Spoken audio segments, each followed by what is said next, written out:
Hi guys, welcome back to my channel and welcome to the wedding launch by Rose Chabra. And this video is going to be very informative क्योंकि अगर आपकी date final हो चुकी है, आपने शादी की तैयारियां शुरू कर दी हैं, but the very basic step and the very important step is to finalise the venue. तो आज की इस वीडियो में हम बात करने वाले हैं कि क्या क्या पॉइंट्स आपको अपने माइंड में रखना है बिफोर फाइनलाइजिंग एनी वेन्यू, और वेन्यू फाइनल करती टाइम आपको अपने वेन्यू पार्टनर से क्या क्या क्वेश्चंस पूछने हैं, क्या क्या बात करनी है। So do check this vlog till the end क्योंकि ये व्लॉग बहुत ही इंफॉर्मेटिव, बहुत ही यूजफुल होने वाला है आपके लिए।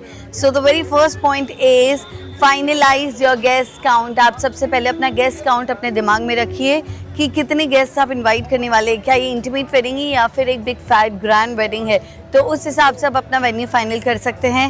एंड आपको ऐसा वेन्यू ज़रूर फाइनल करना है। अगर आपकी बिग फैट वेडिंग है तो आप कोई छोटा वेन्यू बिल्कुल फाइनल ना करें क्योंकि वो थोड़ा सा ओवर क्राउडेड हो सकता है। एंड आपके नंबर ऑफ़ गेस्ट काउंट के हिसाब से आप बिल्कुल भी एग्जैक्ट एक्यूरेट वेन्यू ना बुक करें। अगर आपकी गेस्ट काउंट 500 है तो आप ऐसी प्लेस चूज़ करें जो 600 to 700 गेस्ट को ईजिली अकोमोडेट कर सकते हैं, क्योंकि गेस्ट अपनी ही जगह पर एक जगह पर बिल्कुल नहीं बैठते। दे roam around, they enjoy.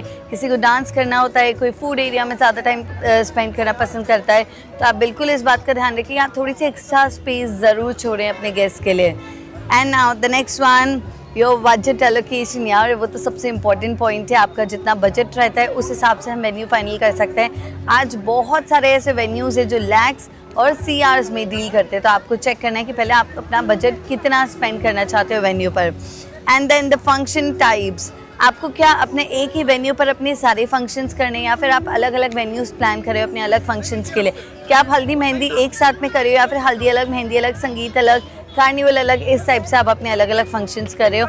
And जो भी आप होटल फाइनल करते हो, वेन्यू फाइनल करते हो, क्या उनके पास अलग गार्डन्स, अलग पूल साइड, अलग स्पेस है ताकि आपके फंक्शंस है वो अलग अलग कर पाओ। And then what's your preference guys. मेरी हमेशा से इच्छा थी कि मेरी जो मॉर्निंग फंक्शंस है, इवनिंग फंक्शन, वो सब आउटडोर होने चाहिए। बैंक्वेट में मुझे चाहिए ही नहीं था। So what's your preference for the indoor और आउटडोर ऑप्शंस। मुझे अपना संगीत night, cocktail night, reception night सब कुछ आउटडोर चाहिए था। इवन मेरे फेरे के बाद की वरमाला भी मुझे आउटडोर चाहिए थी, एंड वो हमने रिसेप्शन सेटअप वरमाला के बाद में आउटडोर रखा था। तो इट्स योर प्रेफरेंस और आपको अपने वेन्यू के अकॉर्डिंग उसे चेक करना होगा।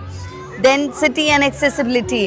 गाइज आप अपने रिलेटिव्स जहाँ से बुला रहे हो, क्या वो रिलेटिव्स के पास आपका वेन्यू पड़ेगा या वो इतना दूर हो जाएगा कि वो आलस भी कर जाएंगे आने से। पहले ही वेन्यू पर जाने के लिए बहुत ज़्यादा आजकल ट्रैफिक होने लगे। आपको कहीं भी पहुंचना है तो 30-40 मिनट्स आपको आराम से देने होंगे। तो क्या आपका वेन्यू इससे भी ज़्यादा दूर है कि गेस्ट को 1 या 1.5 घंटा लग जाए पहुंचने में, और अगर इतना टाइम लग जाता है तो उसके बाद क्या वो इतने एनर्जेटिक फील करेंगे आपके फंक्शन पे रहने के लिए।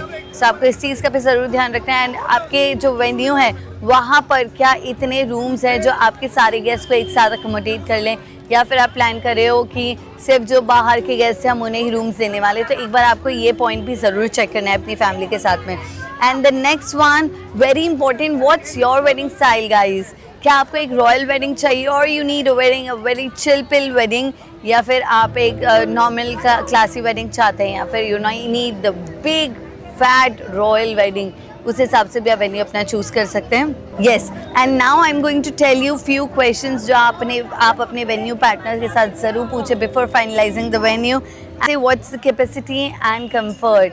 कितनी कैपेसिटी है आपके, कोई बैंक्वेट है, गार्डन है, उसमें कितनी कैपेसिटी की गेस्ट है, क्या उसमें आपके गेस्ट नंबर ऑफ़ गेस्ट वहाँ पर इजीली अकोमोडेट कर पाएंगे एंड कंफर्टेबली अकोमोडेट कर पाएंगे या नहीं। What's there catering policy. हर कोई बाहर की केटरिंग बिल्कुल भी अलाउ नहीं करता है, हर किसी के पास खुद की केटरिंग भी नहीं होती है। So what's your preference. क्या आप चाहते हैं कि हमारा कोई एक पर्टिकुलर केटरिंग वेंडर है और आप उन्हीं से केटरिंग करवाना चाहते हैं, या फिर आपको इन हाउस केटरिंग ही चाहिए, तो आप ये ऑप्शन भी ज़रूर चेक करें, पूछें ज़रूर से। Then what is their decor policy. क्या उनके कोई फिक्स वेंडर्स है जिनसे आपको उन्हीं से डेकोर करवाना पड़ेगा, आप अपना डेकोर यूज़ कर सकते हैं। आजकल ऑलमोस्ट हर जगह पे रॉयल्टी लगती है। अगर आप अपना खुद का डेकोरेटर यूज़ करते हैं तो उस बारे में भी आप ज़रूर चेक करें अपने वेन्यू पार्टनर से।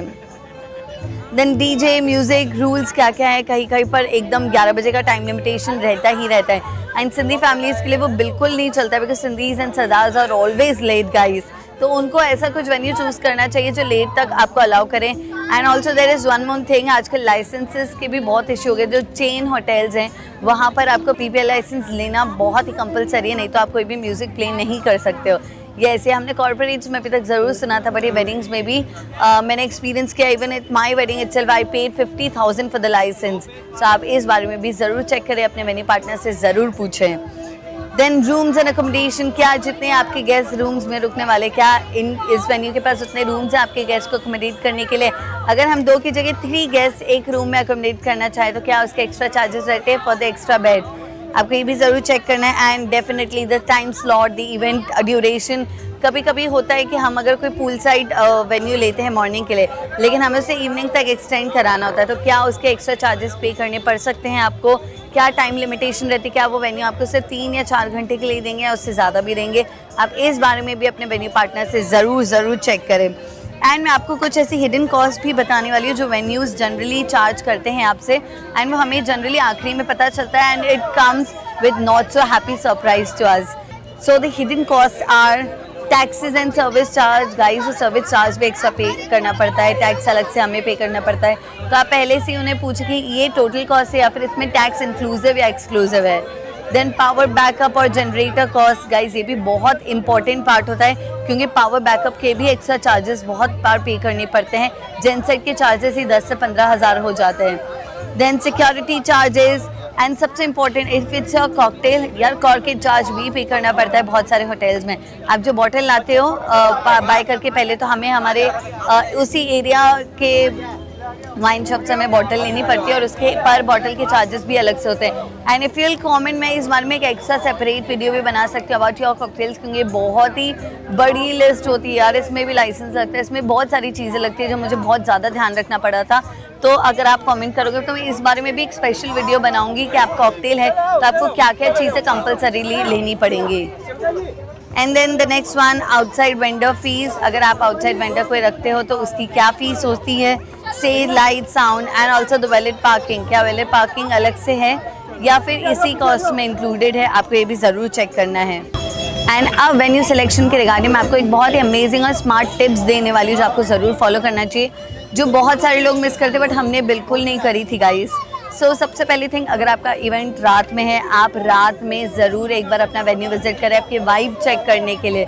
हो सकता है वो डे टाइम पे वेन्यू बहुत ब्यूटीफुल लगता है बट नाइट पे इतना अमेजिंग नहीं लगता है। आपको क्या क्या रिक्वायरमेंट्स होती है, एंड डेफिनेटली किसी और का अगर फंक्शन चल रहा है उसी सेम वेन्यू पर वही सेम टाइप का इवेंट, तो आप ज़रूर विजिट करें ताकि आपको बहुत ज़्यादा आइडिया लग जाएगा अपने वेन्यू के बारे में। आप सिर्फ सेल्स पर्सन से नहीं बात करते हैं, जो रियल गेस्ट हैं आप उनसे एक बार उनका एक्सपीरियंस पूछें, क्योंकि हो सकता है कि सेल्स पर्सन अपना अलग पर्सपेक्टिव लेकर आए और जो रियल गेस्ट है उनका एक्सपीरियंस बहुत अलग हो उस वेन्यू के साथ में। तो आप रियल गेस्ट से जिन्होंने ऑलरेडी उस वेन्यू पे वेडिंग करी, आप एक बार उनसे उनकी सलाह ज़रूर लें।